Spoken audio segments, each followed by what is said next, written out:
इस मूवी की स्टार्ट में हमें 1995 का टाइम दिखाया जाता है, जहां हम ओहायो सिटी में एक फैमिली को देखते हैं जिसमें नताशा, येलेना और उसकी मॉम होते हैं। वो सब लोग डिनर की तैयारी कर रहे होते हैं। तभी वहाँ पर एक शख्स आ जाता है जिसका नाम एलेक्सी होता है। एलेक्सी कोई और नहीं बल्कि नताशा, येलेना के डैड होते हैं। एलेक्सी मलीना के करीब जाता है और वो उसे एक डिस्क दिखाता है। इस डिस्क में शील्ड के बहुत ही इम्पोर्टेंट डेटा को कॉपी किया गया होता है। एलेक्सी मलीना को बताता है कि हमारा यहाँ पर काम पूरा हो गया है और अब हमें यहाँ से निकलना होगा, क्योंकि शील्ड वाले किसी भी वक्त यहाँ पर आ सकते हैं। जिसके बाद ये सब कार से वहाँ से निकल जाते हैं और वो जल्द ही उस प्लेस पर आ जाते हैं जहाँ पर इनका प्लेन होता है। लेकिन इससे पहले कि ये सब यहाँ से निकल पाते, उससे पहले ही वहाँ शील्ड के लोग आ जाते हैं और वो उन पर गन से अटैक कर देते हैं। लेकिन इन सब के बावजूद भी वो सब वहाँ से भागने में कामयाब हो जाते हैं। नेक्स्ट डे ये सब एक प्लेस जिसका नाम क्यूबा होता है वहाँ पर आ जाते हैं। उस प्लेस पर पहले से ही इनका कोई वेट कर रहा होता है जिसका नाम ड्रेकॉफ होता है। एलेक्सी उस डिस्क को ड्रेकॉफ को दे देता है। दरअसल एलेक्सी ड्रेकॉफ के लिए काम करता था और उसी के कहने पर ही उसने शील्ड का डेटा कॉपी किया होता है। ड्रेकॉफ नताशा, येलेना को रेड रूम में वापस से भेज देता है। इधर एलेक्सी और ड्रेकॉफ के दरमियान किसी बात को लेकर बहस हो जाती है, जिस वजह से वो एलेक्सी को प्रिजन में बंद करवा देता है। इधर नताशा, येलेना को रेड रूम ले जाया जा रहा होता है। रेड रूम असल में एक ऐसी प्लेस होती है जहाँ पर लड़कियों को ट्रेनिंग देकर ब्लैक विडो बनाया जाता है और वो ब्लैक विडो ड्रेकॉफ के अंडर में काम करती है, उसके जरूरी मिशन पूरे करती थी और जो भी ब्लैक विडो ड्रेकॉफ के अंडर में काम करने से इनकार कर देती थी, ड्रेकॉफ उस ब्लैक विडो को मरवा देता था। अब वक्त गुजरता जाता है। इसके बाद हम नताशा को देखते हैं जो कि गवर्नमेंट से बचकर भाग रही होती है। दरअसल नताशा ने सोकोविया एकॉर्ड्स के कानून को तोड़कर कैप्टन अमेरिका की हेल्प की होती है, जिस वजह से गवर्नमेंट उसे अरेस्ट करना चाहती थी। इधर हम येलेना को देखते हैं जो कि नताशा की बहन होती है और वो भी नताशा की तरह ब्लैक विडो बन गई होती है। येलेना को देखकर लग रहा था कि जैसे वो किसी के कंट्रोल में हो। येलेना वहाँ पर मौजूद एक लेडी को मारने आई होती है। असल में ये लेडी भी एक ब्लैक विडो थी जो कि ड्रेकॉफ के लिए काम करती थी, क्योंकि ड्रेकॉफ उन सब ब्लैक विडो को कंट्रोल किया करता था। लेकिन इस ब्लैक विडो ने उस माइंड कंट्रोलिंग सिरम का एक तोड़ निकाला होता है, जिसके चलते वो सब ब्लैक विडो को ठीक करना चाहती थी और ऐसा ड्रेकॉफ बिल्कुल भी नहीं चाहता था। इसीलिए उसने येलेना को इसे मारने के लिए भेजा था। उसी पल येलेना उस शख्स पर अटैक कर देती है और वो उसे काफी बुरी तरह इंजर्ड कर देती है। लेकिन जब वो उससे वो सिरम हासिल करने वाली होती है, उससे पहले ही वो शख्स उस सिरम को उस पर डाल देती है, जिसके बाद ही येलेना अपने सेंसेस में वापस आ जाती हैं और बाद में वो अपनी बॉडी में लगे ट्रेसिंग डिवाइस को हटा देती हैं। तो इस बारे में जब ड्रेकॉफ को भी पता लग जाता है तो वो इस बात से काफी नाराज होता है और वो उस सिरम को हासिल करने के लिए सबसे पावरफुल शख्स टास्क मास्टर को चुनता है।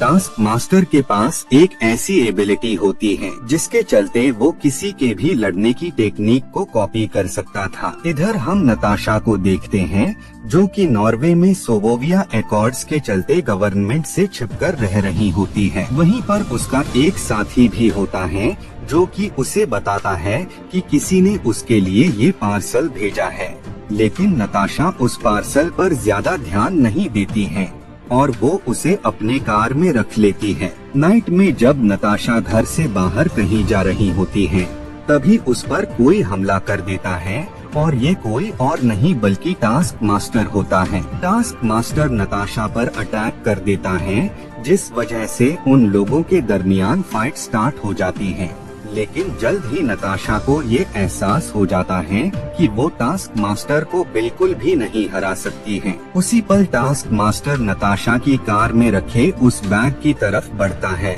ये देखकर नताशा समझ जाती है कि इस बैग में कुछ बहुत ही खास चीज है, जिस वजह से नताशा टास्क मास्टर को चकमा देकर उस बैग के साथ वहां से निकल जाती है।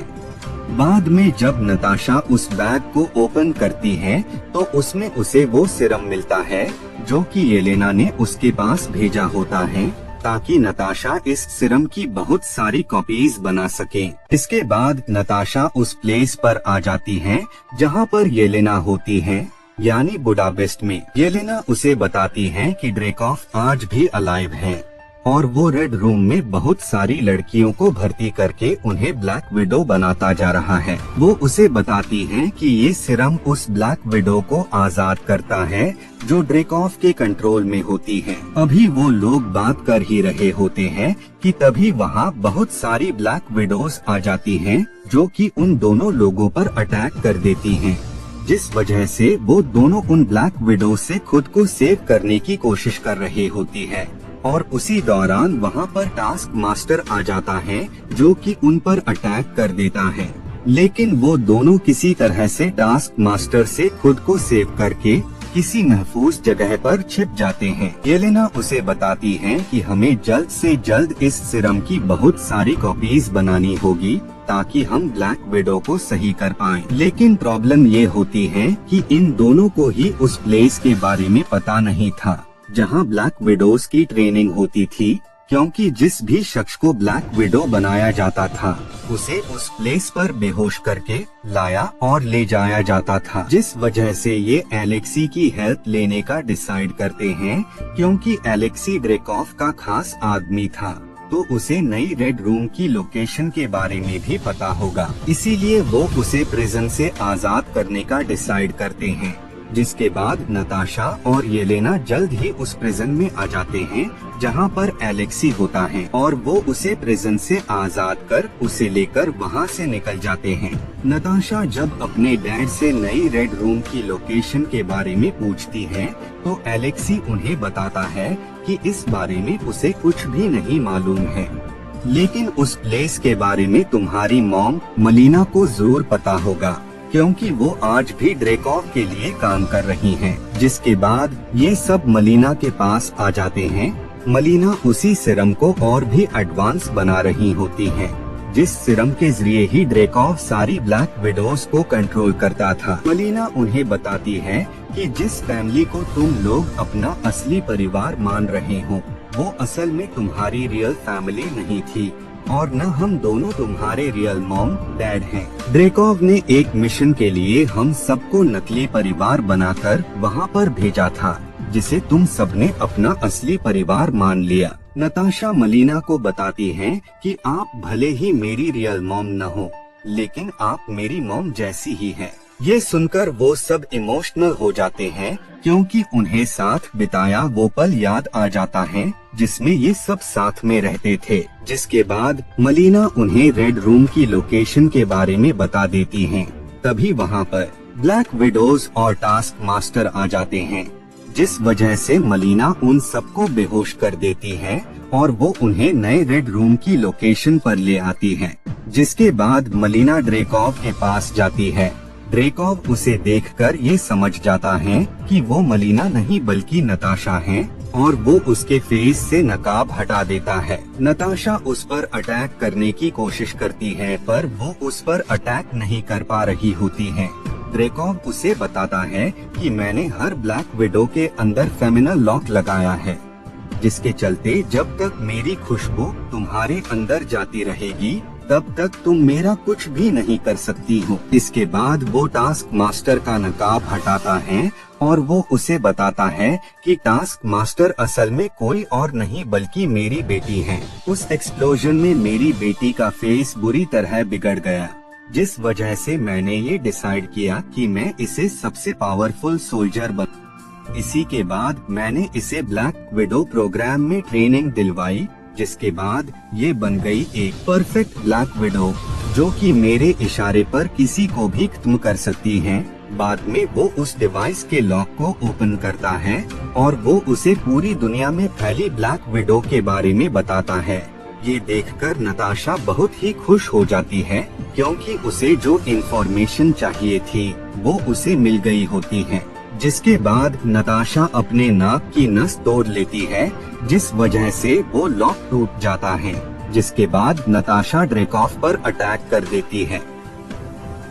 इधर एलेक्सी टास्क मास्टर से लड़ रहा होता है और उसी फाइट में येलेना भी आ जाती है, जो कि उसे ग्लास के चैम्बर में बंद कर देती है। इधर नताशा पर काफी सारी ब्लैक विडोज अटैक कर देती हैं। ड्रेकॉफ उनसे कहता है कि नताशा को खत्म कर दो, लेकिन इससे पहले ही येलेना उस सिरम को वहाँ पर चारों तरफ फैला देती है, जिस वजह से वो भी अपने सेंसेस में वापस आ जाती हैं। बाद में नताशा उस डिवाइस से पूरे डेटा को कॉपी कर लेती हैं और बाद में वो 2 सिरम को लेकर वहाँ से जाने लगती है। इधर ड्रेकॉफ प्लेन से वहाँ से जाने वाला होता है। उसी पल येलेना उस प्लेन पर वेपन से अटैक कर उसे डिस्ट्रॉय कर देती है और बाद में ये सब वहाँ से पैराशूट की हेल्प से नीचे आ जाते हैं। नताशा टास्क मास्टर को भी उसके सेंसेस में ले आती है। नताशा उस सिरम को मलीना को दे देती है और वो उससे कहती है कि मलीना इस सिरम की बहुत सारी कॉपीज बना देगी और तुम उन कॉपीज से सारी ब्लैक विडोज को वापस सही कर देना। जिसके बाद ये सब वहाँ से निकल जाते हैं। 2 हफ्ते बाद हम नताशा को देखते हैं, जिसने अपने बालों का कलर चेंज कर लिया होता है और बाद में वो क्विंजेट लेकर वहाँ से निकल जाती है और इसी के साथ ये मूवी यहीं पर एंड हो जाती है।